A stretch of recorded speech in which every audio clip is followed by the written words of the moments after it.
उतना ही महत्वपूर्ण है और उन्होंने इस पर हमारे को सपोर्ट किया है, इसलिए यह विषय भी उन तक पहुंचाना, इसकी डिलीवरी करना। कौन सा बिहार का बच्चा था जिसने नहीं कहा कि एक देश में दो निशान, दो विधान, दो संविधान नहीं चलेगा?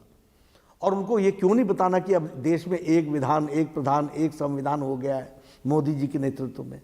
तो दिस इज एन इशू, और इस इशू को हम ये बीजेपी का कोर इशू था। जनसंघ की स्थापना जब हुई थी तो श्यामा प्रसाद मुखर्जी ने इस विषय को उठाया था, तो इसको हम क्यों नहीं बोलेंगे? लेकिन 370 पे तो आपने पी चिदम्बरम ने जो ट्वीट करा वो आपने देखा ही है, उसका जिक्र प्रधानमंत्री ने भी अपनी रैली में किया।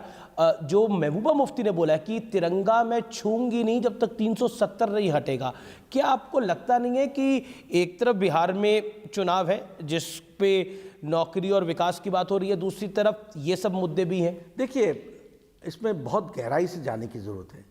कांग्रेस, ये महबूबा मुफ्ती और चिदम्बरम पे आप क्या कहते हैं? कांग्रेस इन विषयों को, और पी चिदम्बरम हो चाहे महबूबा मुफ्ती हो, ये इलेक्शन के टाइम ये इश्यूज क्यों उठाते हैं?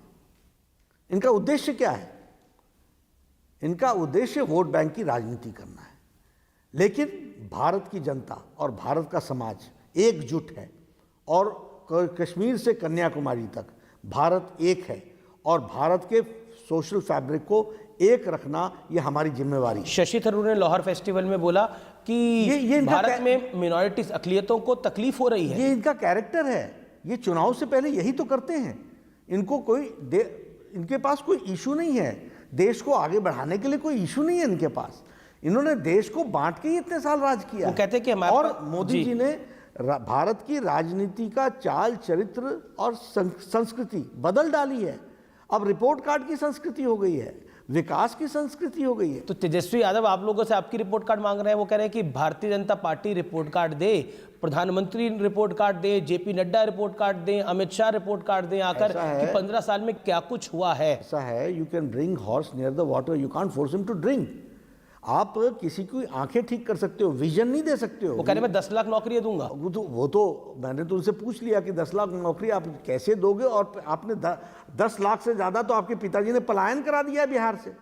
इस पर आप माफी क्यों नहीं मांगते बिहार की जनता से? आपको बिहार की जनता से माफी मांगनी चाहिए। आज आप तैयार होकर के 10 लाख नौकरी की बात कर रहे हो, 10 लाख से ज्यादा आपके समय में लोग पलायन करके गए हैं बिहार से। क्या जवाब है आपके पास? और आपके पिताजी इसको यूएसपी समझते थे, और अगर वो गलत थे तो बेटा माफी मांगे ना।